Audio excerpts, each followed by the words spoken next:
recordar también el error estándar y en lo que es el cálculo de intervalos de confianza para una proporción y para una media. Esos van a ser los dos temas que vamos a revisar en la sesión, pero no significa que sean los únicos parámetros para los cuales se puede calcular un intervalo de confianza.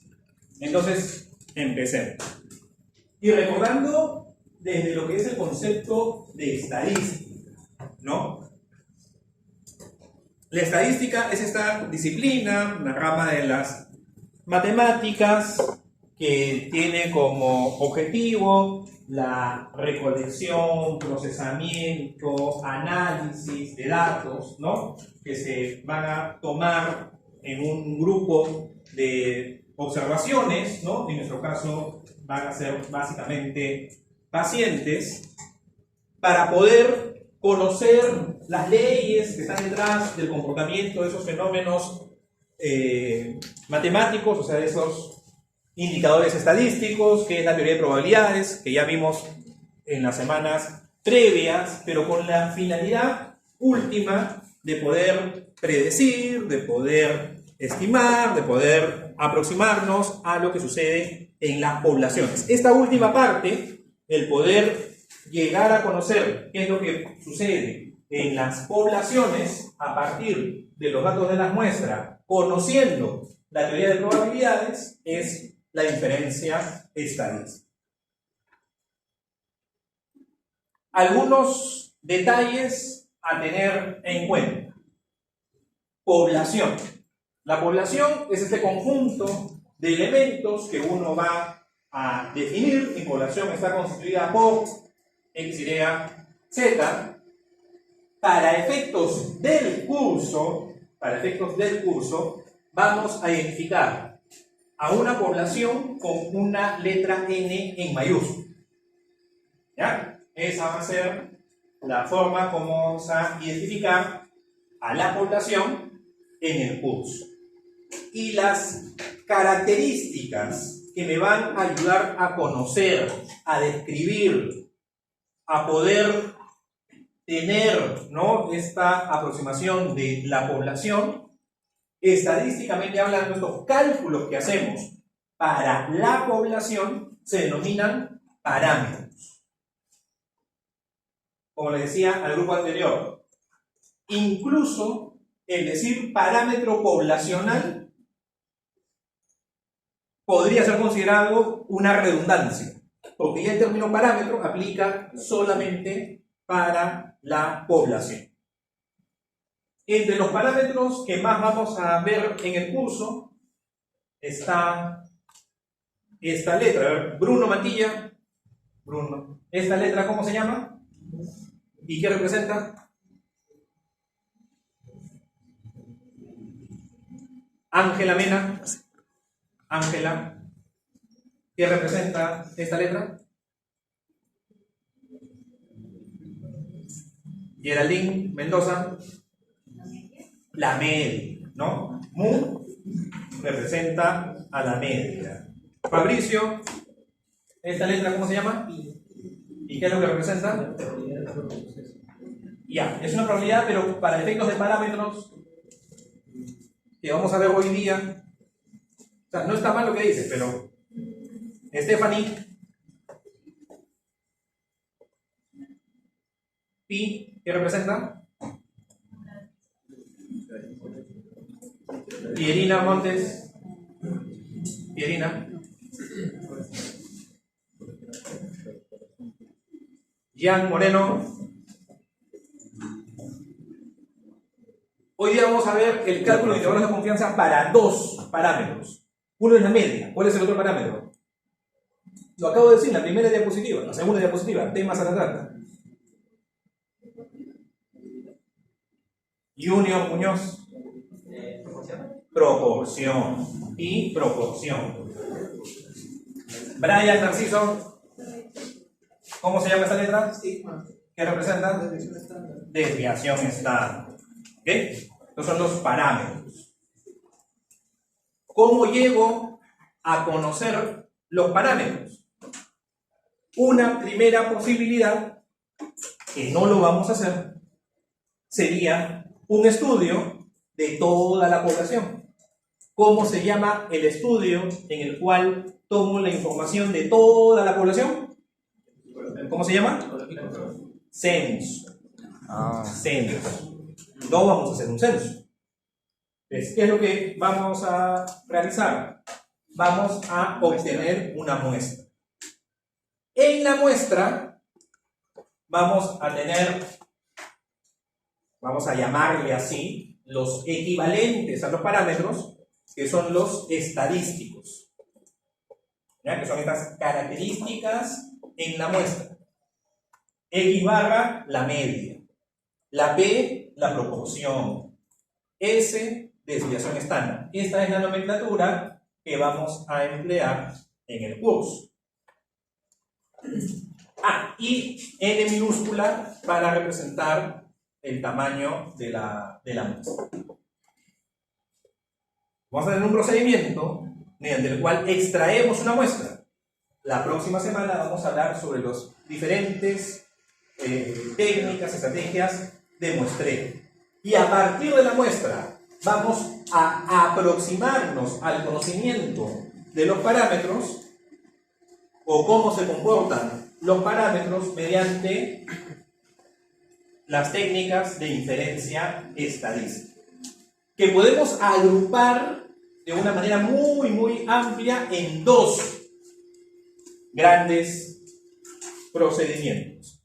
Hoy día vamos a ver el cálculo de intervalos de confianza y a partir de la subsiguiente semana todo lo que son pruebas de hipótesis. ¿Cuáles son, digamos, términos clave que me ayudan a identificar en qué área estoy? Estimación de parámetros, intervalo de confianza. Si ustedes encuentran el término intervalo de confianza, estamos en el camino, estamos en el área, estamos en el campo de la estimación de parámetros. Y si encontramos el término valor P, P-valor, P-value en inglés, ¿ya? Esa P no es una proporción, entonces ya vamos a ver luego. Estamos en las pruebas de hipótesis. Siempre que ustedes encuentren un valor P, deben de preguntarse ¿y cuál es la prueba de hipótesis detrás?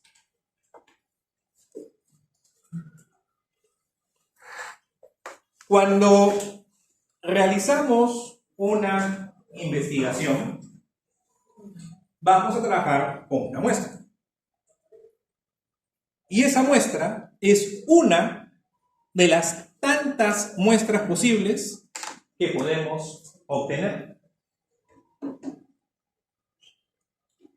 Voy a hacer la pregunta que hice al grupo anterior.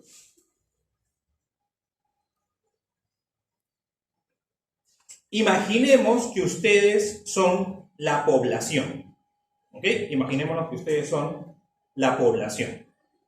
Esta población, esta aula, tiene una población de 77 personas. ¿Ok? Sí, no me equivoco. 77 personas.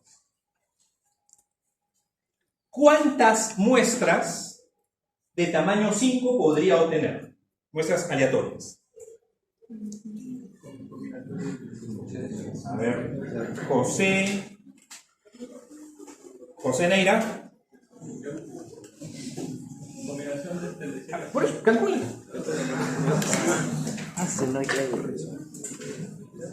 No, si no tienes tu calculadora, a mano no lleva. Sergio Ninahuamán. ¿Cuánto? Con tu calculadora, pues. Son 77, ¿eh? 19, 75, 78, 15. Claro, salen 19.757.815 muestras posibles. Casi 20 millones de muestras. ¿Llegaron al mismo resultado que José? ¿Llegaron? ¿Sí? ¿Llegaron al resultado? A ver, ¿dónde está el resultado? Tengo que clavar. ¿Llegaron? Casi 20 millones. ¿El resultado? ¿Llegaste? 20 millones.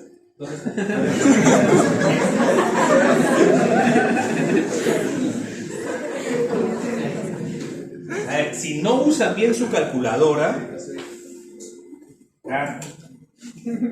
Ustedes son responsables del uso de ese equipo. Bueno, entonces, en una población pequeñita, en una población de 77, obteniendo muestras pequeñitas de solamente 5, tenemos casi 20 millones de muestras posibles. 19.700.000. Ya, imagínense, como les comentaba al grupo anterior, la ENDES, Abigail Oliva. Abigail, ¿qué es la ENDES?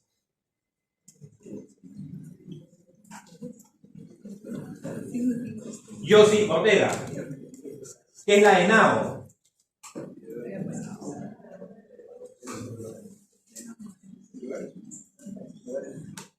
Michelet Paitán, ¿qué es la ENDES? Silencio. Exacto, la encuesta demográfica de salud familiar. ENDES. Mari Palacios, ENAO, Guillermo Pasapera. La encuesta nacional de hogares. Encuesta nacional de hogares, exacto. La ENDES primero y la ENAO después van a ser dos encuestas a partir de las cuales se obtienen diferentes indicadores de salud que sirven para monitorear, vigilar, evaluar la política sanitaria del país.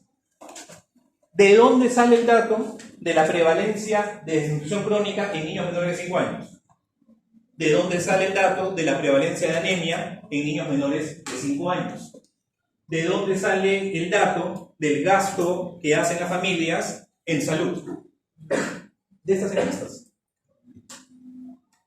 Pero que son estimaciones a la población a partir de una muestra.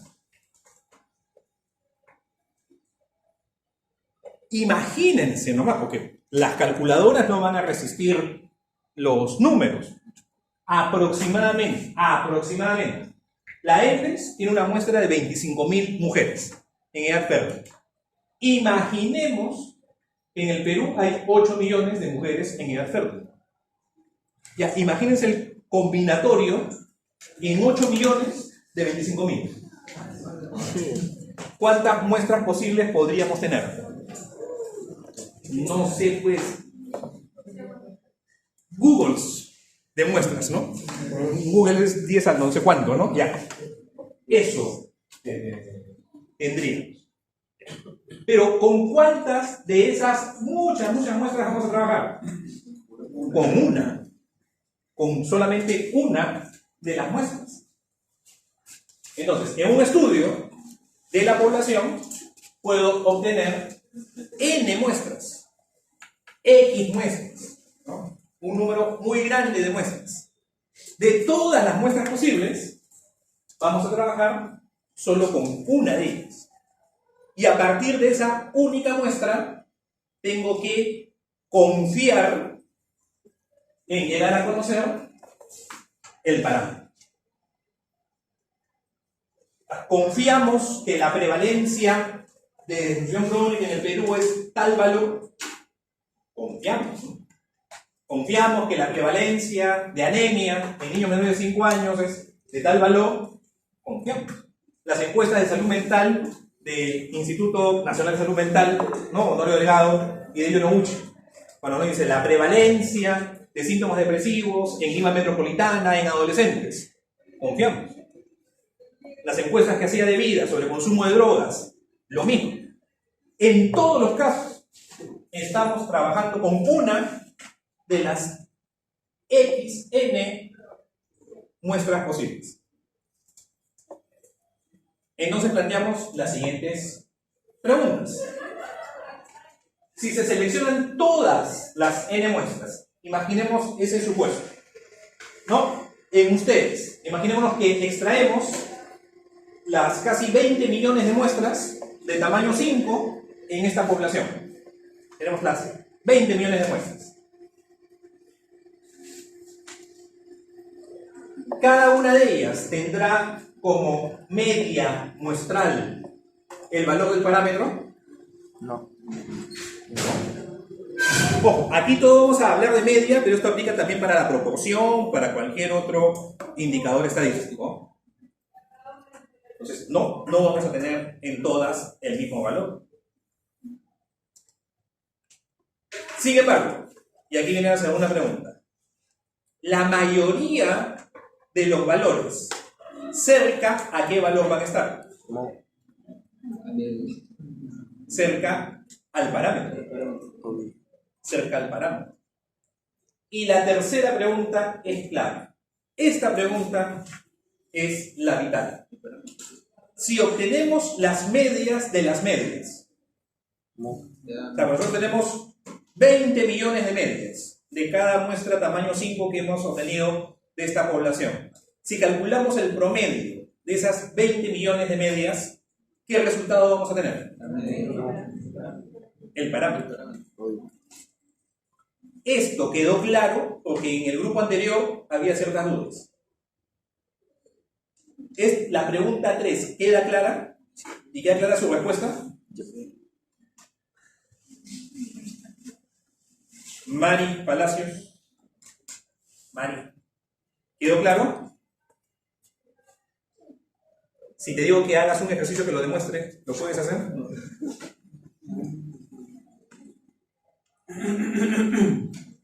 Alexander Paitán. ¿Quedó claro? ¿Seguro? ¿Puedes hacer un ejercicio para demostrarlo?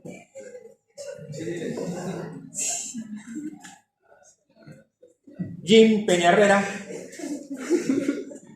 ¿Quedó claro? José Manuel Pérez. La pregunta 3. ¿Queda clara la respuesta? Y si tenemos un promedio de media muestral, o sea, al momento de sacar lo que es de la muestra, ¿por qué el nuevo promedio no sería el parámetro? No, va a ser el parámetro. El parámetro. Entonces, como usted comenzó a hablar de la que va a comenzar una muestra de la población. Claro, tengo las n muestras. Vamos a... Voy a mostrarles lo que se hizo con el grupo anterior. ¿Ah? Volvamos de nuevo, porque...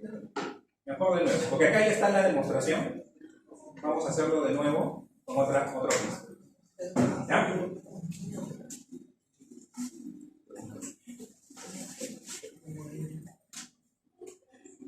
Vamos a tener una población pequeñita nomás.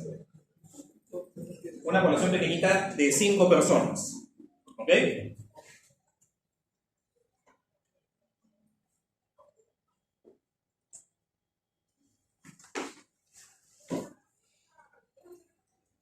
Y aquí vamos a poner el valor. ¿Qué promedio queremos de esta población? ¿De qué indicador? ¿Alguien? Edad. No, la anterior fue con la edad, otra. IMC, ya. A ver, persona A, ¿cuál es su valor de IMC? 23. Ya, de la persona B, 30. 30. Ya, de la C, 18. 21. A ver, al fondo, para la persona D. ¿Cuál es valor de IMC? 22. Ya, ¿y la persona E? ¿Por acá? 18. 18. Ok, tenemos ahí los valores de IMC. Ahora, vamos a poner aquí las muestras posibles. ¿Cuántas muestras de 2 podemos sacar de una población de 5?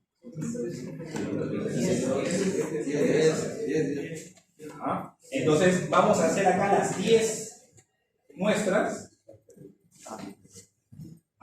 A ver, ¿cómo sería? A B, A, C, A, D, A, E. Luego, B, C, B, D, B, E. Luego, C, D, C, E. Y al final, D. Oh. Vamos a disminuir un poquito para que entre todos. Entonces, aquí vamos a tener al sujeto 1 y aquí al sujeto 2. A, 23. Vamos a copiarlo a la y todo lo que es A. Ya. B, 30. C, 21. 22, 18. El sujeto B, ¿cuánto tiene? 30. Esto vamos a copiar de aquí. Ay, perdón. A. C, 21, 22, 18. C, 21, 21. El D, N, 22. El E, N, 18. Y finalmente, 22, 18. Ya. Todos están claros lo que hemos hecho. Estamos solamente trasladando los datos. Y ahora vamos a calcular la media muestral de cada una de las 10 muestras. Entonces, aquí le ponemos promedio. 26,5. Promedio de E2 a F2. ¿Ok? Ahí tengo el promedio de la primera muestra. Yes. 26,5 kilos sobre metro cuadrado de IMC. ¿Podemos obtener las medias de cada una de las muestras? Sí. Aquí. Ahí están. Todas las medias de todas las muestras. Entonces, la pregunta es, el parámetro, ya vamos a poner aquí, el parámetro, que es este valor, debería ser igual a la media de las medias. Ajá. ¿Se cumple o no se cumple?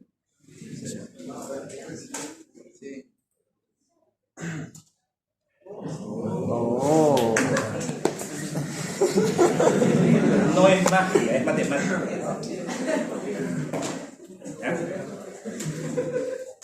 Entonces, para que esto se cumpla, tenemos que tener todas las medias posibles.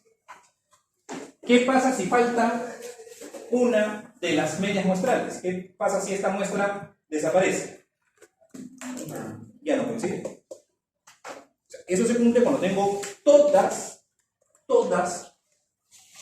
las estimaciones muestrales, ¿no? Todos los valores muestrales, y obtengo la media. Y si yo graficara estas medias muestrales, pero no nos quedemos con 10 muestras, quedémonos con las casi 20 millones de muestras que se obtendrían de esta población si se obtienen muestras de 5, o con las millones de muestras de mujeres en edad fértil del Perú para la EMS, y graficamos todos los promedios de todas esas muestras posibles. ¿Qué gráfico vamos a tener? Normal. Una distribución normal. Porque la mayoría de estimaciones van a estar hacia el centro, hacia el parámetro, y menos hacia las colas. ¿Ok?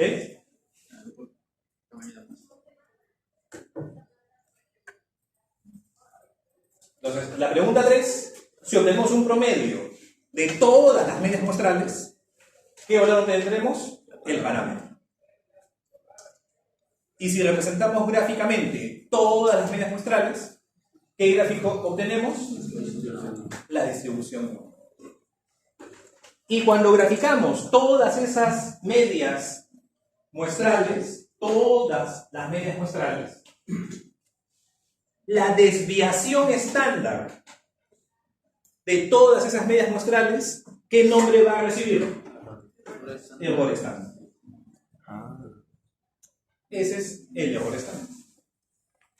Es en palabras sencillas, es la desviación estándar de las medias muestrales de las n muestras del mismo tamaño que he obtenido a partir de una población. Ese es el error estándar. Si el error estándar es la desviación estándar, el 95% central de todas las muestras que he obtenido, más o menos, ¿cuántos errores estándar se ubicarán? Dos. A ver, exactamente más o menos 1,96. ¿No? Podemos aproximarlo a más o menos 2. Entonces, si yo tengo una regla, yo tengo un medio, un instrumento de medición que tenga más o menos 2 errores estándar, ¿qué proporción de la población está abarcando? 95%. Entonces, un intervalo de confianza al 95%, ¿cómo se construirá? 2 errores estándar. Más o menos 2 errores estándar. Exactamente, más o menos 1,96 errores estándar. Si pensamos en la distribución normal. Pero vamos a ver que para el cálculo de intervalos de confianza para medias, vamos a usar otra distribución. Y esa distribución ya no va a ser la normal. Esa distribución va a ser la distribución T de student. T de student. No conoce.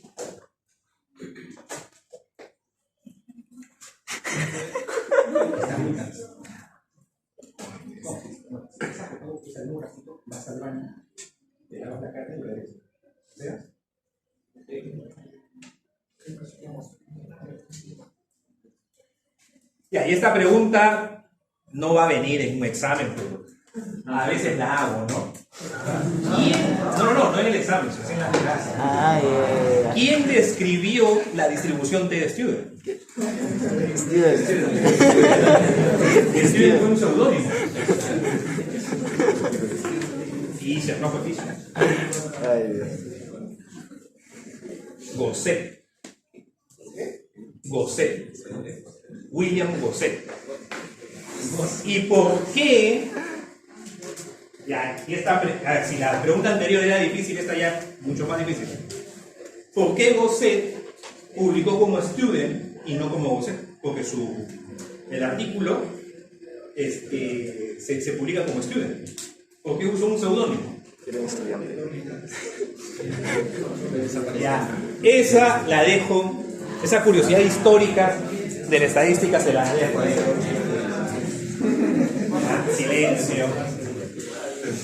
Entonces tenemos aquí los errores estándar. Entonces, para la distribución T de student, el 95% central ya no va a ser 1,96z. ¿Ok? Van a ser X valores de T. Va a ser más o menos X valores de T. Y ese valor de T se va a ir aproximando a Z cuando el tamaño de la muestra tiende al infinito. Eso lo vamos a ver en un momento.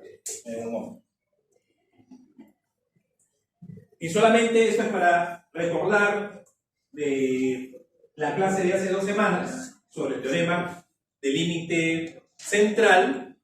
Decíamos que las muestras, ¿no? Los valores muestrales, estas medias muestrales, seguían una distribución normal que seguía estos parámetros. Sabemos que la distribución normal está definida por la media y la varianza, o la media y la desviación estándar. En este caso está representada la varianza. ¿Ok?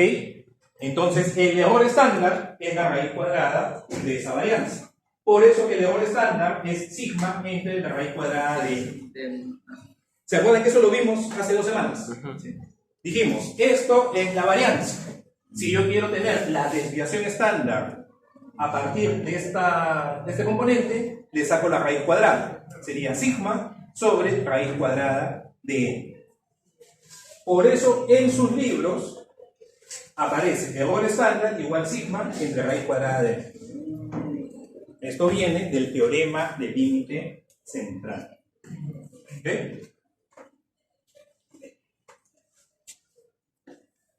Ahora, no van a tener ustedes a mano que hacer cálculos de intervalos de confianza. Vamos a usar los programas, o el programa, el Jamovi, vamos a usar para calcular los intervalos de confianza para una proporción, para una media. Hay otros programas que ustedes pueden emplear, pueden usar el Excel, ahí hay muchas posibilidades. Pero desde el punto de vista teórico, sí tienen que conocer cuáles son estos componentes a partir de los cuales llegamos a los elementos para obtener los intervalos de confianza. Entonces, si conocemos el error estándar y decimos, estamos en el área que va a corresponder, según la distribución, a X errores estándar por encima de la media, X errores estándar por debajo de la media, voy a tener un rango de valores donde con cierta confianza puedo afirmar que se va a encontrar el parámetro. ¿Ok?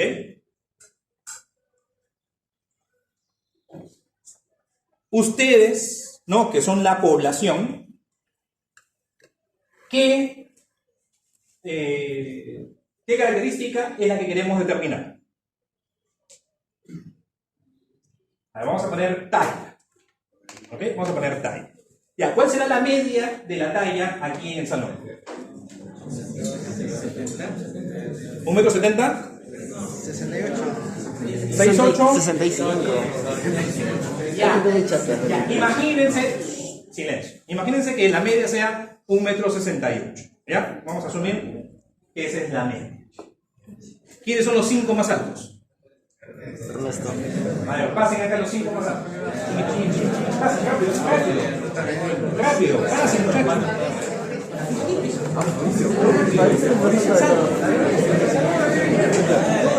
Ya, ¿quiénes son los más altos?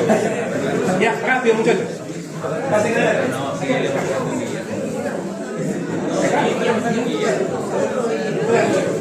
Pónganse arriba. Pues ya. Uy, ¿tú eres los 5 más altos?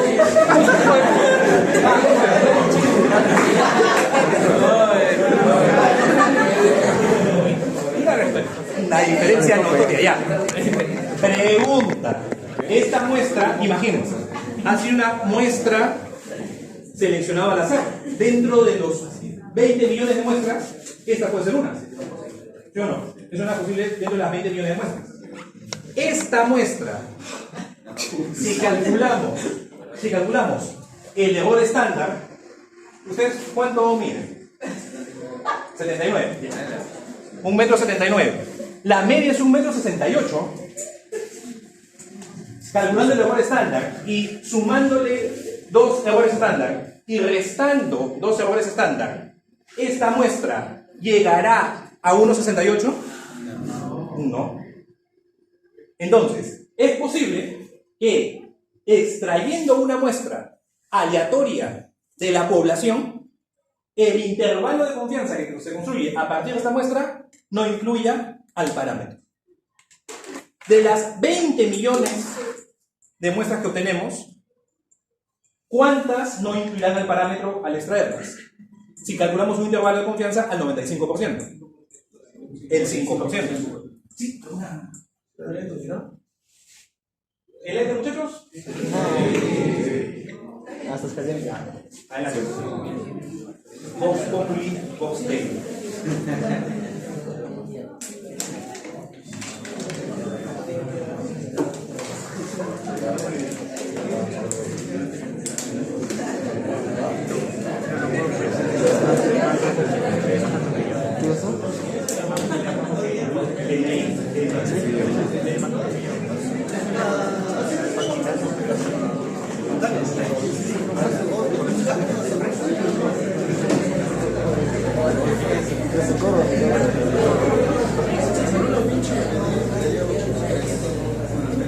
Bueno, depende del bloque hay ahí.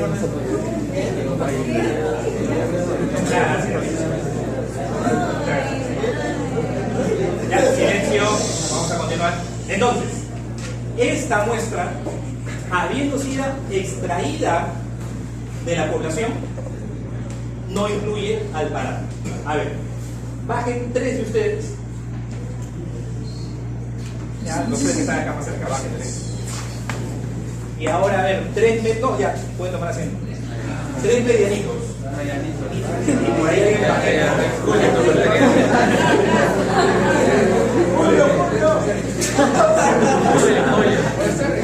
o a ver, de las chicas también.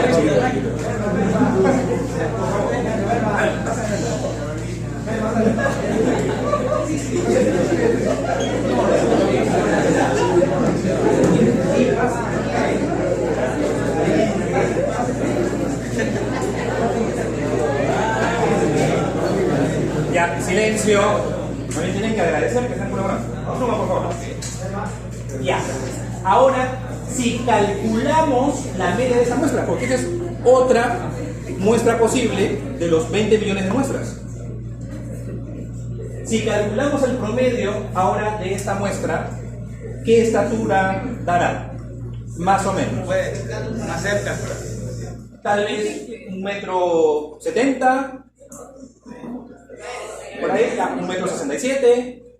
¿Quién sabe? Ya, imaginemos ya, 1,67 m.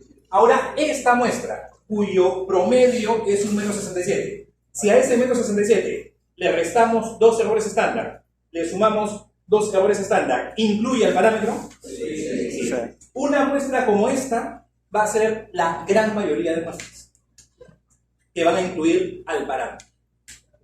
Pero ahora, en la realidad, nosotros desconocemos a la población y solamente tenemos la muestra. ¿Y qué tenemos que hacer? Confiar. Tenemos que confiar que en los cálculos que vaya a hacer en la muestra vaya a incluir a la población. Eso es lo que nos queda. Solamente confiar. Gracias, muchachos. Ya, entonces, con la muestra calculamos estos intervalos.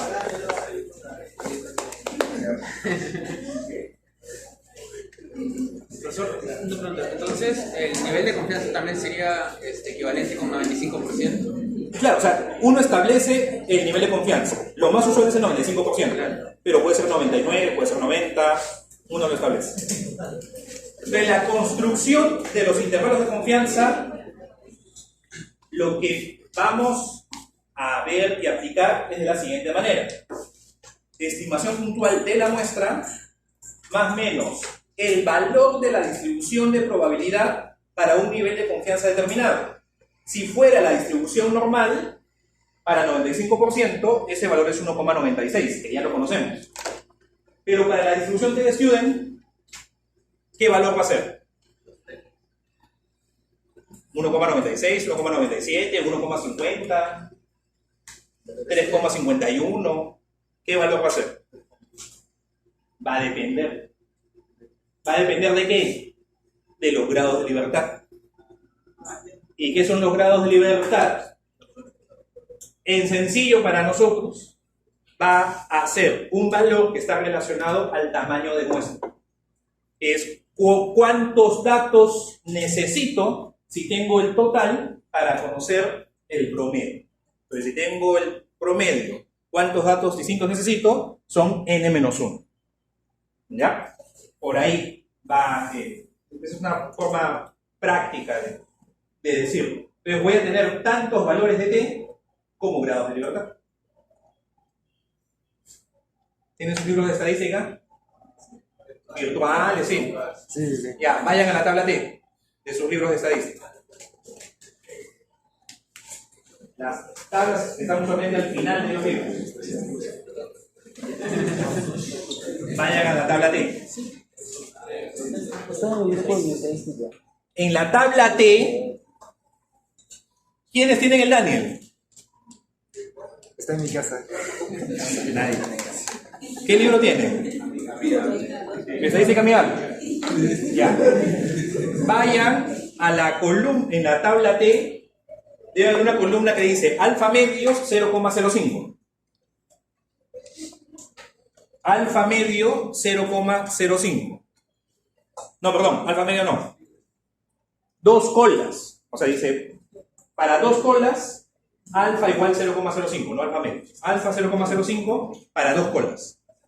¿En qué número empieza la columna? Muchachos. No.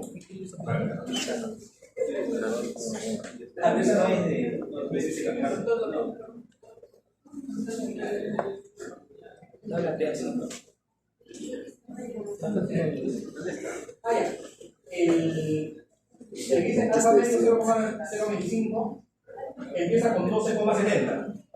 ¿Ven que empieza con 12,70? Ya, y vayan descendiendo. ¿Qué va pasando con el valor de t?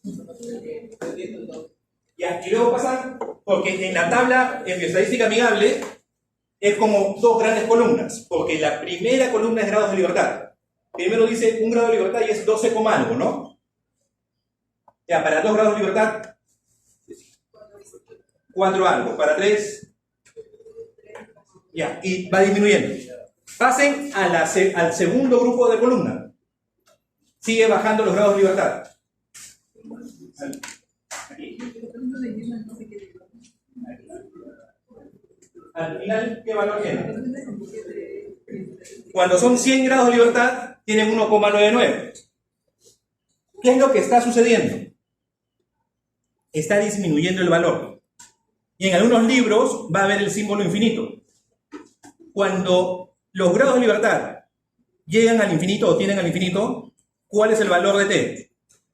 Si alguno tiene una tabla que diga infinito, ¿cuánto es?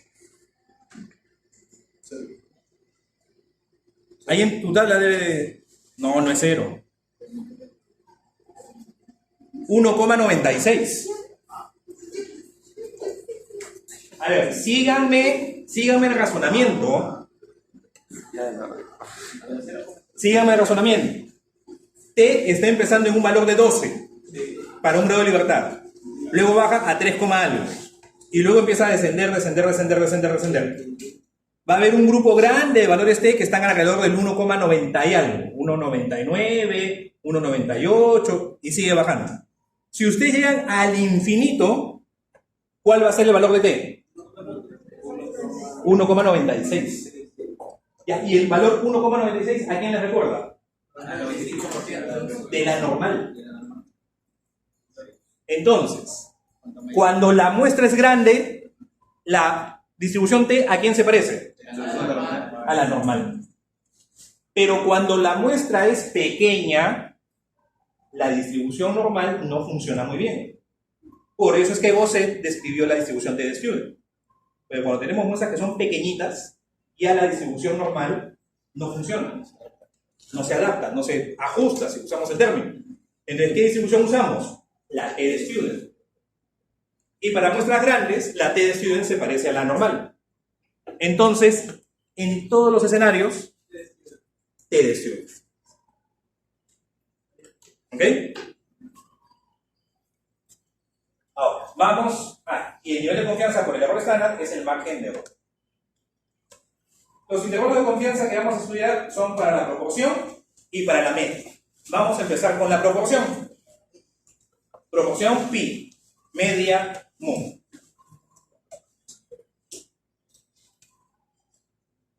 ¿Qué es eso? Esta es una simulación, un escenario de una proporción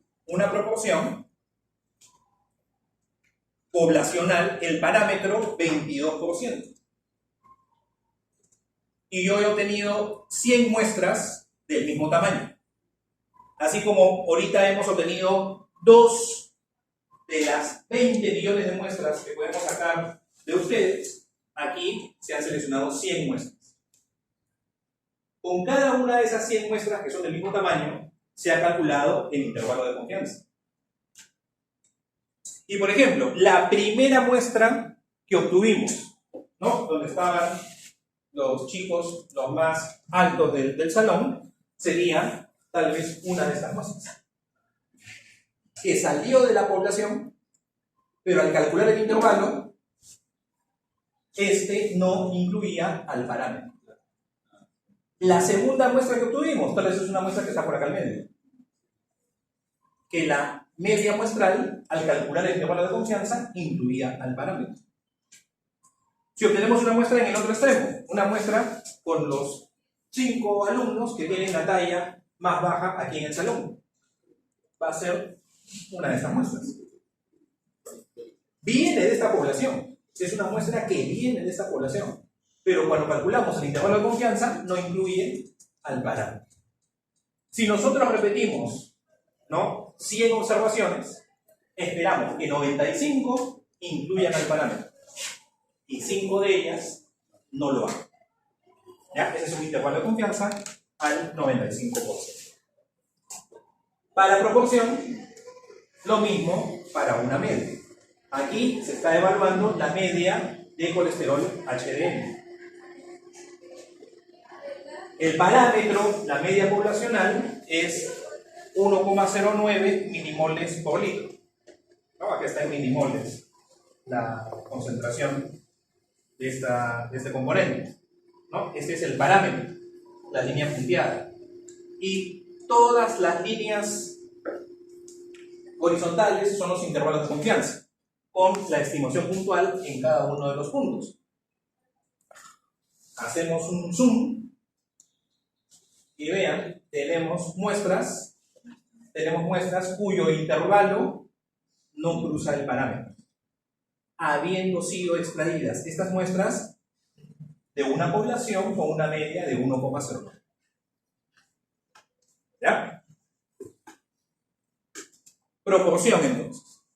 Para calcular el intervalo de confianza para una proporción, vamos a emplear esta forma.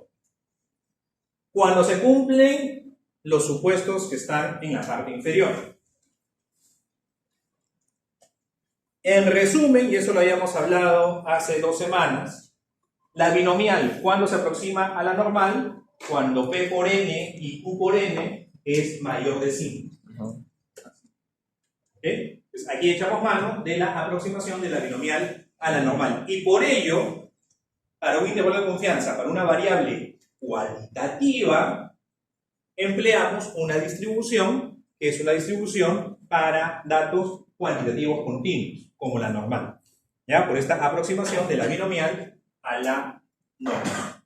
Entonces, la muestra debe ser grande y mucho mejor si P se aproxima a 0,5, pero la regla práctica, P por Q, P por N, mayor a 5.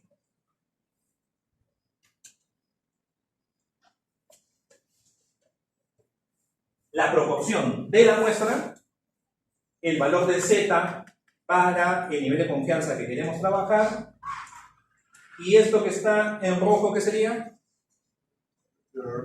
El error estándar. Entonces les puedo preguntar en un examen, el error estándar de una proporción está dado por P al cuadrado Q cuadrado entre raíz de N, P por Q entre raíz de N, raíz cuadrada de PQ entre N, N entre PQ. ¿Le puedo preguntar? ¿O no? Claro que sí. Este es el error estándar. Ejemplo. En esta investigación se estimó la prevalencia de infección por SARS-CoV-2 en Lima. Se hace un estudio, una muestra probabilística y se obtienen estas prevalencias. La prevalencia es una proporción, eso ustedes ya lo saben. Y cuando se hacen ese tipo de estudios, la ENDES, por ejemplo,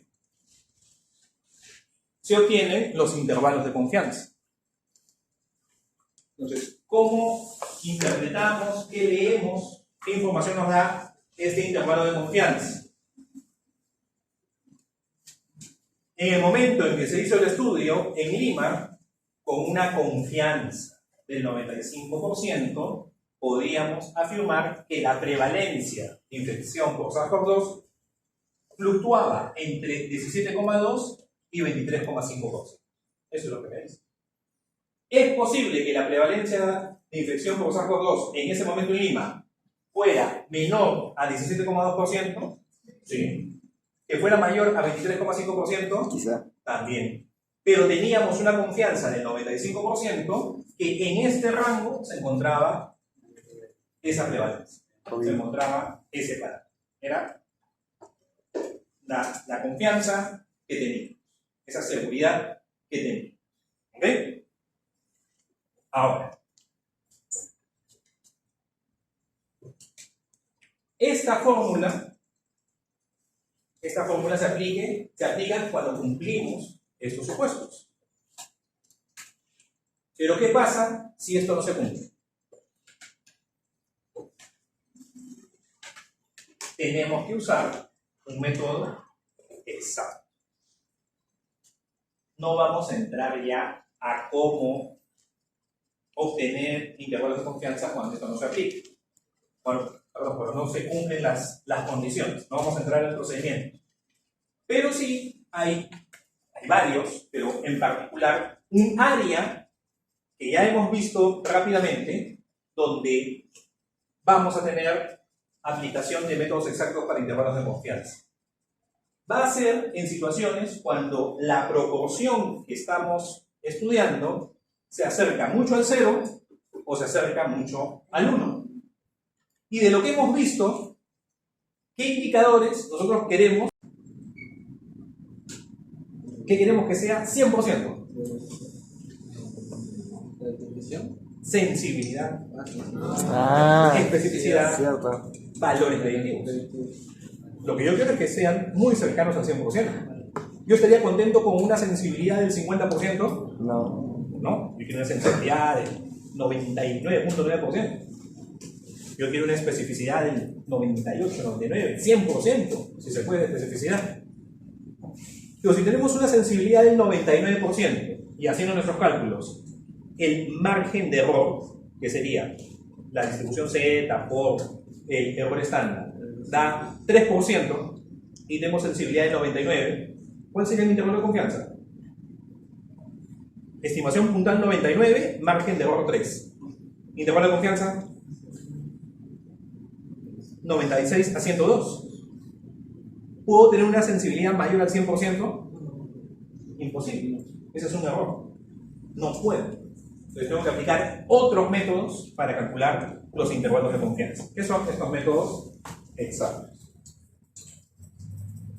Vean aquí una revisión sistemática de pruebas diagnósticas, en este caso análisis de imágenes en neoplasias dermatológicas. Como les comentaba al grupo anterior, aquí tenemos coloraciones, tejidos. Ustedes ya son expertos en histología, ¿no? La doctora Rojas les ha enseñado, ¿no? ¿Rojas? Nancy Rojas. No. ¿Nos ha enseñado? Jefa del departamento de patología. Paz. Bueno. Intervalos de confianza para estos indicadores. Vean. Este estudio. ¿Cuál es el valor de la sensibilidad? Aquí está. 92%. 92%. ¿El intervalo de confianza de dónde a dónde va? 83 a 97. ¿Qué distancia hay de 92 a 97? 5%. ¿Qué distancia hay de 83 a 92? 9%. ¿Es un intervalo simétrico? No. ¿Por qué? Porque seguramente si se construía de forma simétrica, la estimación puntual hacia arriba tal vez iba más del 100%. Vean aquí este extremo. Para especificidad. ¿Cuál es la estimación puntual de la especificidad? 99%. Un intervalo de confianza que va de 95 al 100. No puede ir más allá del 100%. ¿Cuál es la distancia de 99 a 100? 1. ¿De 95 a 99? 4. Si encuentran intervalos de confianza en sí, no es un error. Está bien. Porque no puedo ir por encima del 100%.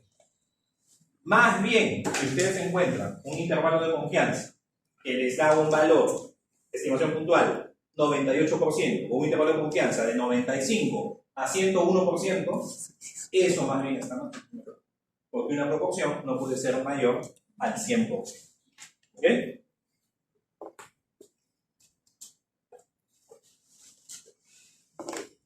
Ya para las medias, vamos a dejarlo para después del intermedio. Son 10 y 58. En el escenario de analizar medias, promedios aritméticos, en sus libros van a encontrar que hay dos rutas. Usamos la distribución Z o usamos la distribución T de Stewart. ¿Ya? Son esas dos posibilidades. Para efectos del día a día, como ya lo hemos comentado, inclusive en Jamovi, lo que ustedes van a calcular, vamos a usar la T de Stewart. Pero va a haber una situación, que la vamos a ver en un momento, donde reitero, hay un componente de teoría estadística y otro que es ya la aplicación en día a día. Donde sí la respuesta es C, y ahorita lo vamos a ver. Pero hablemos un poquito de la distribución T de Stewart.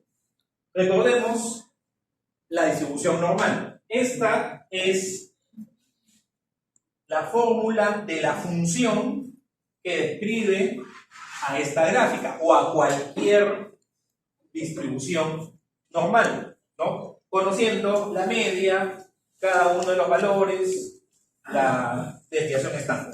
Aquí sí, ustedes ya lo saben, este pi es el 3.14 y demás. Una distribución normal se lleva a la estándar cuando la media es 0 y la desviación estándar es 1. Entonces, estos valores lo que representan es a la desviación estándar. Entonces, esa es la normal estándar. Así tenemos a la normal estándar. Ustedes dos saben.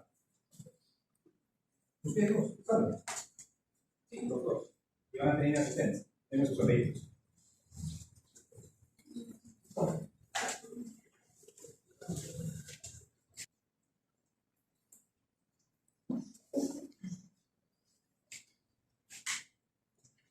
Entonces, esta es la normal estándar. Pero hay ciertos fenómenos que no van a comportarse exactamente como la distribución normal, que es representada aquí como una línea continua, sino que van a ser muy similares a la normal, pero no exactamente. Y esa es la distribución T, que es cuando tenemos pocas observaciones. Entonces, la fórmula de la distribución T se parece, pero no es lo mismo. Es un poco más compleja. Y entra un concepto. No vamos a profundizar en la fórmula, sino que aquí está entrando este concepto que son los grados de libertad. Y por eso que en la distribución T de Student vamos a tener tantas curvas como grados de libertad. Entonces, esa distribución T se va a ir haciendo cada vez más similar a la distribución normal cuando los grados de libertad vayan incrementando. ¿Ok?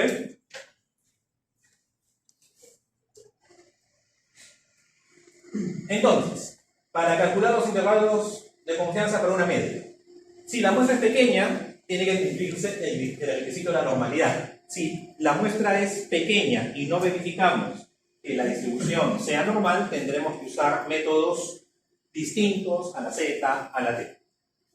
Si la muestra es mayor de 30, podemos echar mano, podemos basarnos en el teorema del límite central. Y cuando la muestra es pequeña, usamos T de Student. Y cuando la muestra es grande, podríamos utilizar Z, pero como la T equivale, entonces en todos los escenarios usamos la T de Student, en todas las situaciones. Este flujograma, este árbol de decisiones, es el Daniels. Y aquí sí hay un punto teórico, que en el curso de estadística, pues sí, se debe tener presente. Si conocemos la varianza de la población, usamos Z. Si conocemos la varianza de la población, usamos Z. ¿Ya? Pero ese es un supuesto que en los hechos es bien difícil de encontrar. Nosotros conocemos las varianzas de estos fenómenos cuantitativos en las poblaciones. Sabemos cuál es la varianza de la concentración, ¿no? O de los niveles de electrolitos de los pacientes en la población, digamos, peruana. ¿Cuántos son los niveles de sodio, de potasio, ¿no? Etcétera? No lo sabemos, no lo conocemos. Pero en teoría, si nosotros tuviéramos las varianzas, si conociéramos las varianzas poblacionales, nuestros intervalos de confianza los calcularíamos con la distribución Z. Para efectos del día a día, vamos a trabajar con distribución T.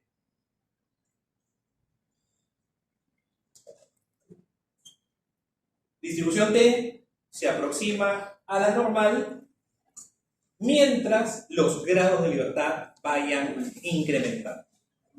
Entonces, esta primera curva en este gráfico se está representando 2 grados de libertad.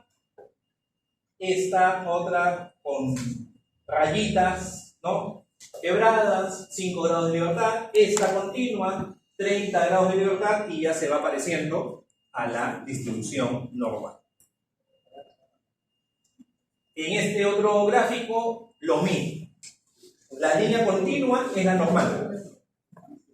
¿Ya? La línea continua es la normal. Y conforme uno va incrementando los grados de libertad, la distribución, la curva, se va aproximando a la normal. ¿Ok?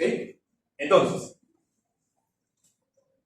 deben de conocer el uso de la tabla T. También, eso es importante. Luego vamos a regresar a eso, no se preocupen. Esta es la tabla T de Daniels. ¿Quiénes tienen el Daniels en electrónico en este momento? ¿Alguien lo tiene? Nadie, yo, para que lo puedan revisar. Bueno, esa es la tabla T. En el Bioestadística Amigable, ahí algunos lo tienen. En el Triola también está. A ver, puede ser cualquier tabla T que ustedes manejen.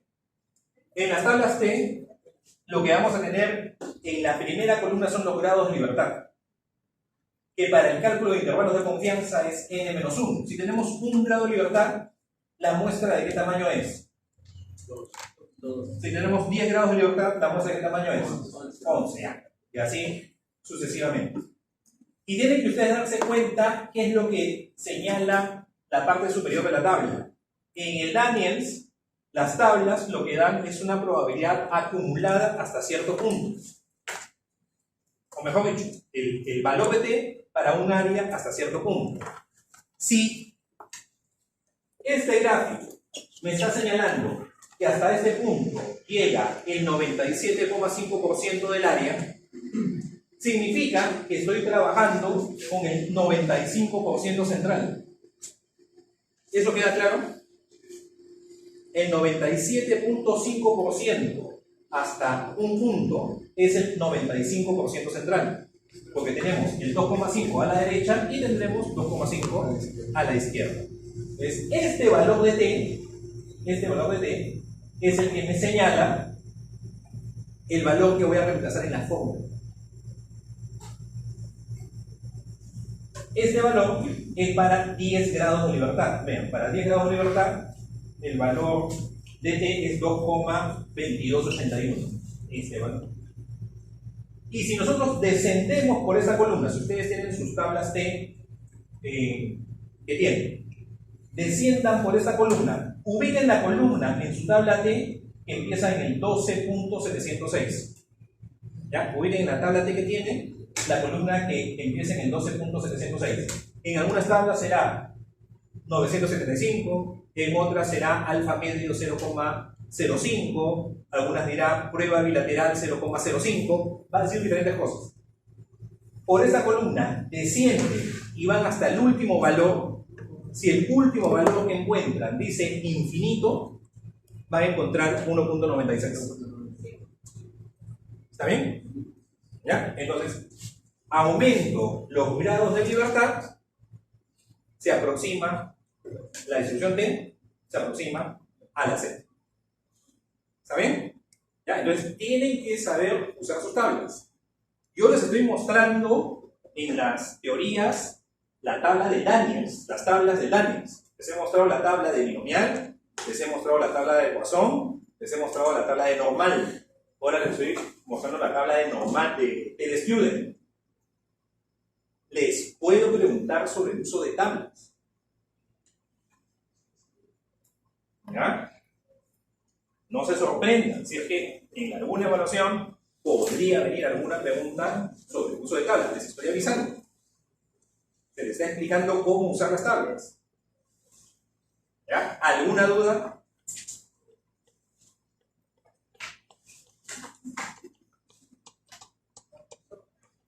¿Cuál sería la principal ventaja de usar los grados de libertad que el valor total de la muestra? No, es que estadísticamente, eso ya es un tema mucho más profundo de la estadística. La forma de la campana se ve afectada por este indicador que se llama grado de libertad. No es estrictamente por el tamaño de la muestra. Eso ya, ahorita, detenernos en eso es más complicado. ¿Ya? Acá solamente lo vamos a asumir. ¿Ok?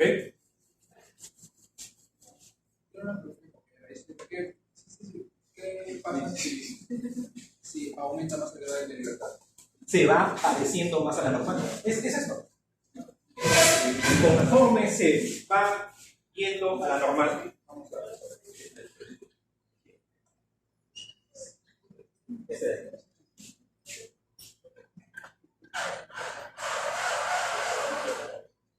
Fabricio, ¿hay nota y plumón? Ya pues, Fabricio. Estamos la semana 6, creo, 5 del curso y no hay nada. Ya pues, Fabricio. ¿Alguien tiene motas? ¿Y plumón? Papel higiénico. ¿Hay motas? Papel toalla, profesor. Gracias. ¿Y hay como papel toalla? Tengo un papel higiénico. Ya. Un poco nomás, no te quedes sin papel. Gracias. A ver, vean, muchachos, vean. Vamos a tratar acá de representar. Ya, aquí se está exagerando, pero para visualizar. La línea continua es la normal y la línea quebrada es la del Student. ¿Ok? Si nosotros trazamos acá una línea, obviamente tenemos, imagínense que está derecha, 50% a la izquierda, 50% a la derecha, ¿no? Son distribuciones simétricas. Si esta área fuera el 2,5%, el área, y todo lo estoy igualando acá a 0, ¿ya? Este es media 0 y este es un X. En la distribución normal, este valor aquí es igual, 1,96. Ajá. Ya. Eso no debe quedar duda. O sea, ¿alguien tiene alguna duda de que ese valor es 1,96 para la distribución normal? ¿Alguien tiene duda? Ahora, un plumón y otro color. ¿Alguien tiene?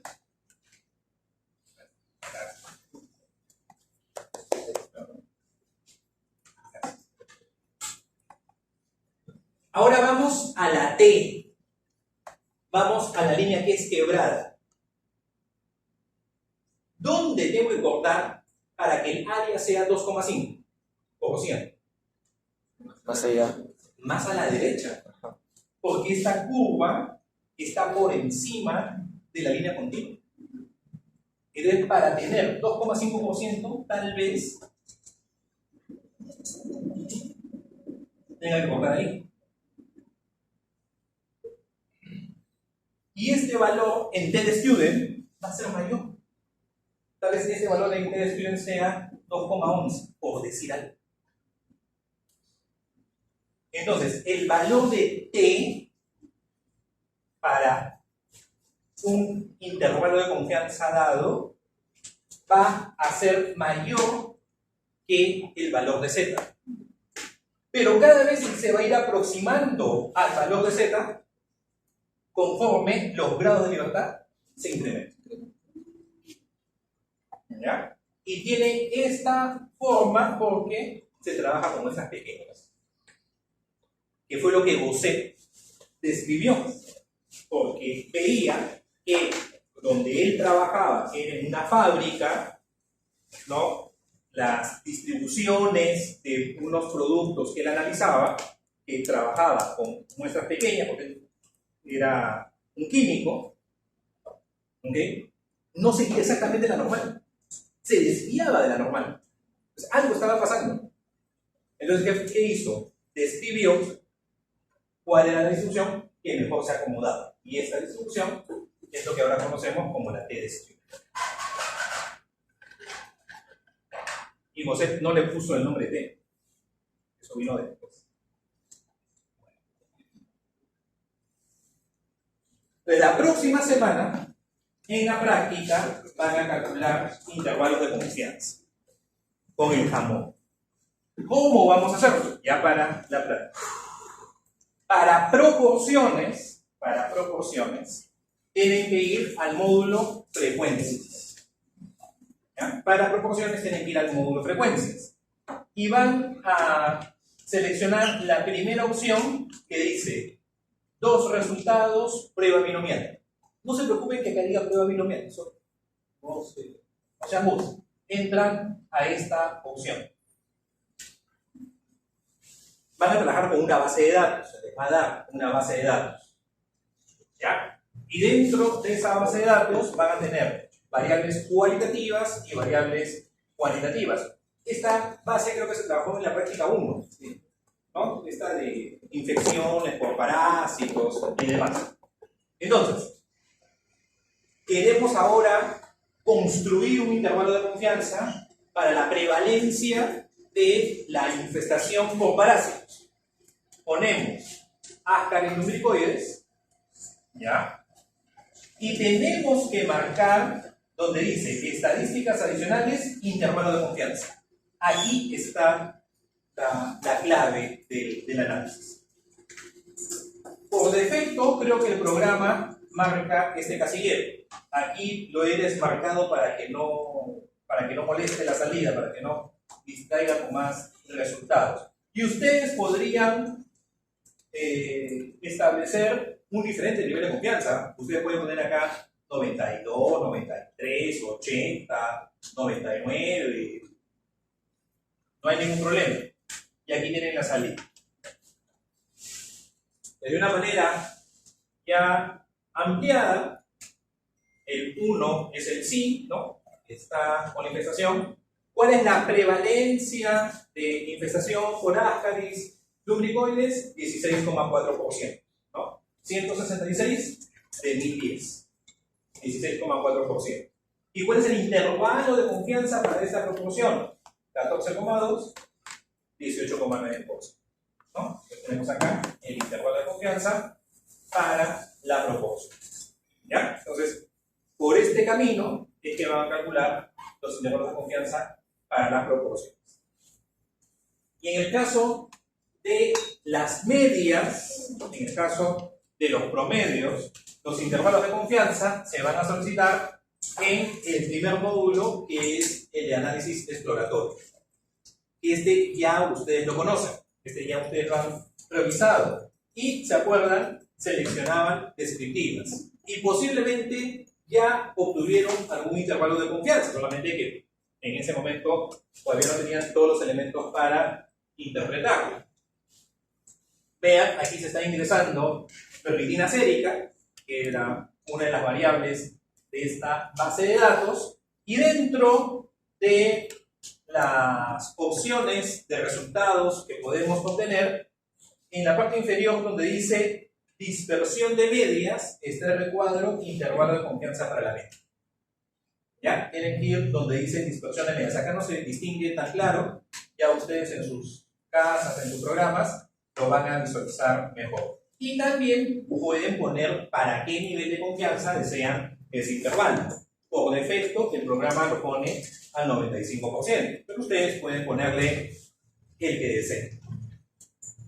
Lo usual, lo tradicional, lo estándar, lo que todo el mundo va a entender, y ustedes también van a poder comparar sus resultados, es tener el intervalo al 95%, ¿no?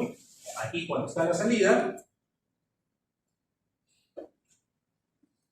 la mostramos ampliada, tenemos la media y tenemos el intervalo de confianza en su límite inferior y su límite superior. Entonces, para la ferritina, que está en microgramos por litro, la media será 35,1, con un intervalo de confianza de 37,6, perdón, de 33,7 a 36,5 microgramos por litro.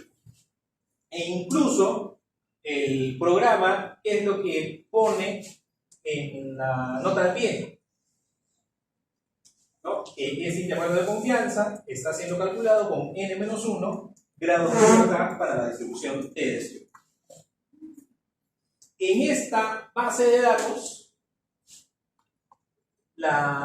el tamaño de muestra es tan grande, son más de 900, ¿no? 110, 19 perdidos, que usar Z, usar T es realmente indistinto en este caso. Pero con una muestra más pequeña, ahí sí, pues la T es la distribución que va. ¿Ok? Entonces, para la próxima semana ya tienen la información de cómo calcular estos intervalos de confianza. ¿Cómo usar las tablas? Ya ustedes saben. Y las tablas, esto lo digo por no sé qué vez, de referencia para todos que están hablando de la misma tabla, es la tabla del libro de Dani. ¿Ya? Y aquí un ejemplo, así como hemos visto el artículo sobre cero prevalencia de infección por SARS-CoV-2, donde nuestro parámetro de interés era la proporción, este es un ejemplo donde el parámetro de interés es la media.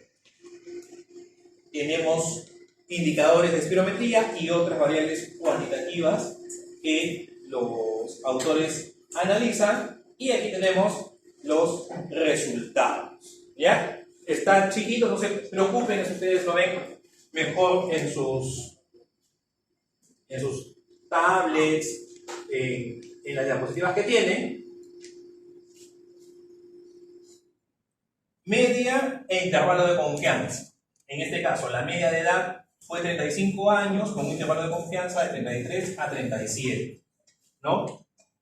Los años como paciente con asma, 12 años con un intervalo que va de 9 a 16. La dosis en microgramos de los corticoides inhalados en pacientes con asma. Por ejemplo, en los pacientes con asma severa, el promedio de dosis es 486, con un intervalo de 378 a 594 microgramos por dosis de corticoide inhalado. En fin, pues aquí lo que tenemos son la estimación puntual, intervalo de confianza, estimación puntual, intervalo de confianza. ¿Ya? Así como teníamos intervalo de confianza para proporciones, intervalo de confianza para las medias. Y tanto para representar los intervalos de confianza de proporciones o de medias, en este caso se tiene intervalos de confianza para medias, podemos acompañar de gráficos. Y ayuda bastante para rápidamente ver si hay algún tipo de tendencia, diferencia entre los grupos, ¿no? Aquí, por ejemplo, vemos que conforme el asma se hace más severa, este índice POD, ¿no? Que es un score de percepción de disnea, va incrementando en su puntaje, ¿no? Mientras que el otro, el MBC, que es la capacidad máxima respiratoria, va disminuyendo, ¿no? Y tenemos estimación puntual, intervalo de confianza. Estimación puntual, intervalo de confianza. Estimación puntual, intervalo de confianza. Ahora, pregunta. ¿por qué podríamos tener que este intervalo es más preciso y este intervalo es más impreciso? Y también se ve con el otro scope, un poco, ¿no? Aquí hay una mayor precisión y aquí una menor precisión. Uno de los motivos, ¿cuál podría ser? El tamaño de la muestra. Exacto. ¿No? Vean los sujetos normales. ¿Cuál es el tamaño de la muestra? 175. Los pacientes con asma severa, 54. ¿No? A mayor tamaño de muestra, más precisión. Menor tamaño de muestra, menos precisión. ¿Ya? Ese es un detalle interesante que deben de recordar. Y ya por último, bueno, no por último, penúltimo, solamente comentarles, esta es una publicidad, sobre intervalos de confianza. Hay libros completos, ¿ya? No solamente un capítulo, unas paginitas, un artículo en alguna revista, libros completos. Es un texto muy bonito, así como tenemos Bioestadística Amigable, este libro, Estadística con Confianza, ¿no? Para que tengan así mucha seguridad, no se preocupen, ¿no? Estadística con Confianza. Creo que está por internet, lo pueden descargar, lo pueden ubicar, creo. Ojo, eso no es obligatorio que lo revisen, es para quienes deseen profundizar en el tema. Y lo último, para reforzar un concepto que les había comentado, ¿ya? El intervalo de confianza no me da una probabilidad de que el intervalo incluya, no incluye. Y eso es textual lo que dice el libro Búsqueda de Estadística Amigable. Ningún intervalo contiene el parámetro con una probabilidad del 95%, pensando en intervalo de confianza al 95%. ¿Lo tiene o no lo tiene? Nada más. Pero subjetivamente se tiene una confianza del 95% que contendrá a dicho parámetro. Lo que ya hemos visto, ¿no? Esta confianza está fundada en saber que si el experimento se repite 100 veces y en todas esas oportunidades se calcula un intervalo de confianza, en 95 de esas experiencias el intervalo contendrá el parámetro y en 5 no. Eso es el intervalo de confianza. ¿Ok, muchachos? ¿Alguna inquietud? ¿Alguna pregunta? ¿Ninguna? Sí. ¿Por qué casi todos los estudios utilizan 95% y no, por ejemplo, 99% o números más altos que la Esa es una buena pregunta. Una muy buena pregunta. Alguna vez leí la respuesta y... A ver, no sé si será cierto, pero en alguno de sus textos, Fisher, ustedes ya van a escuchar más de Fisher, sobre todo con coeficiente de correlación, ¿no? y demás, pero para explicar lo que eran los errores en estadística, lo que es el error tipo 1 o alfa, puso un ejemplo. Y digo, si hacemos 100 experimentos y 5 de ellos no coinciden, entonces hemos tenido un error del 5%. Era para poner un ejemplo. Y a partir de ese ejemplo, todos empezaron a colgar, y quedó el 5% de error, 95% de confianza, prácticamente ahora inamovible. Y si tú reportas un resultado con un intervalo de confianza distinto al 95%, lo que va a suceder es que tus resultados no van a ser comparables. Entonces, llegamos a un momento en que eso es, digamos, el estándar, pero no por un razonamiento o por un motivo estadístico. No es que 95 sea mejor que 94 o mejor que 96, sino que en algún momento en la historia se quedó. Exacto. Porque si no, no sería comparable. Principalmente por eso, porque después, ¿cómo me comparo? Ok. Otra pregunta. ¿Ya no estás grabando ya? Sí, sí. Ah, ya. Ok, ya nos vemos el próximo martes entonces. En silencio, despacio, más lento.